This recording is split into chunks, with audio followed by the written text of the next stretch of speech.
So, have you ever had that feeling that what we see every day, the news, the economy, the politics, is just the surface layer? That there's a deeper architecture running the show behind the scenes? Well, today we're going to unpack a worldview from our sources that connects all of it media, money, and even ancient mysteries into one massive story of control, and more importantly, how to step outside of it. All right, so here's how we're going to break this all down. We're going to peel this back in 5 layers. We'll start right at the surface, with the reality we see every day, and then go deeper into the hidden systems that are said to be in charge. After that, we'll get into the cosmic players, look back at ancient history for clues, and then bring it all home to what the sources say is the real key: reclaiming your own personal power. So first up, let's talk about the world right in front of us. This whole model really begins with a pretty startling idea that our reality, the news, the culture, all of it, is basically a script. Think about this for a second. The sources we're looking at argue that fiction, like movies and TV shows, isn't just guessing what might happen anymore. It's actually laying the groundwork for it. They'll point to something like the movie The Running Man, which had a plot that eerily mirrored a real-life scandal at the BBC years later. So what they're saying is media isn't just reflecting our world, it's being used as a tool to build it. And this idea goes way beyond just entertainment. It seeps into geopolitics. The sources talk about this quiet drumbeat you can hear in the news and political speeches. It's this slow, steady normalization of the idea of a major global conflict. The goal, according to this view, is to get us all so used to the idea that when it happens, we just accept it as inevitable. Okay, so that's a huge question, right? If our reality is a script, then who's holding the pen? To even begin to answer that, we have to look behind the curtain, past the stage, and into the very architecture of our society. And that brings us to the next layer down, because according to this worldview, the real control isn't in the flashy headlines. Nope, it's baked into the boring stuff, the legal and financial systems that we all just take for granted.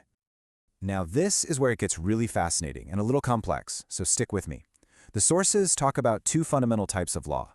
You've got the law of the land, which is what you'd think of as natural law for living people, but then there's the law of the water, or maritime law. That's the law of commerce, of shipping and goods. The explosive claim here is that we've all been quietly moved from the land to the water, legally redefined as commercial entities. And here's the kicker. How does this happen? The theory is that it starts with our birth certificates. That document, they claim, isn't just a record of birth. It's a manifest, like for a ship's cargo, that converts a living, breathing human into a corporate person, a taxable, tradable asset in a worldwide commercial game governed by the law of the water. And this same kind of logic, they say, applies to our financial system. The argument is that when you get a loan, the bank isn't lending you money it already has in a vault. No. They say the bank uses your signature on the promissory note to literally create the money out of thin air. You are the value. You actually fund your own loan, and then you spend your life paying it back plus interest. It's a system of debt by design. So when you look at how intricate these human systems of control are said to be, you can't help but wonder, is this the whole story? I mean, is this just a human game, or are there other forces at play? And that's where this worldview takes a massive leap, out of the courtroom and the bank and straight into the cosmos. The sources describe a universe that isn't just empty space, but is teeming with different non-human groups, all with their own agendas for Earth and for us. Now, the crucial thing to understand here is that this is not a simple good guys versus bad guys story. It's presented as a really complex political scene. You have groups described as benevolent mentors, others that are more like clinical scientists, and then some whose agenda is said to be all about control and harvesting resources. It's complicated. And just when you think you've got it, there's another twist. Some sources, especially those that talk about a supposed secret government group called the Collins Elite, suggest these beings might not be from other planets at all. Instead, they might be interdimensional, more like spiritual predators in a battle for the human soul, using deception as their main weapon. A totally different ballgame. So to make sense of all this present-day drama, whether it's legal, financial, or cosmic, the sources tell us we have to look backwards, not just up. They suggest the clues to our situation are buried in our own ancient history. And the argument is that this evidence is scattered all over the world, hiding in plain sight. You've got the vimanas, these incredible flying machines described in ancient Indian texts. You have the Dogon tribe in Africa with stunningly accurate knowledge of a star system they couldn't possibly see. It seems that everywhere you look, ancient cultures tell a surprisingly similar story. There was a time when humanity knew more and was in direct contact with non-human intelligence.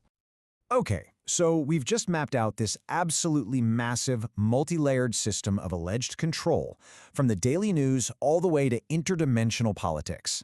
The next logical question is, what on earth do you do with that information? Well, this is where the whole worldview pivots from the problem to the solution. So what's the move? How do you even begin to respond to something so big? Well, the sources argue you don't fight it head-on. If these systems run on our fear, our attention, and our consent, then the most powerful thing you can do is to simply stop feeding them. The ultimate rebellion is to withdraw your energy and reclaim your own inner authority.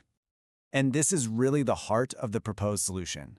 It's all about a radical shift toward personal responsibility. It's not about fighting some shadowy enemy out there. It's about cultivating discernment to see through the scripts, withdrawing your consent from things that create fear, and choosing where you put your attention. The idea is that your awareness itself is what dissolves the contract of control. And that, really, is the final provocative thought that this whole worldview leaves us with. It asks us to consider that maybe the greatest power we have isn't in trying to change the world outside of us, but in truly mastering the world inside. You've been listening to the Weaving the Lightnet TLDR. To explore more about any of these topics, visit lightnet.co.uk or listen to the full deep dive podcast episode linked below. Give the video a like, share this episode with others who would appreciate it, and subscribe to join us next week as we continue weaving the web of planetary consciousness together. Stay sovereign.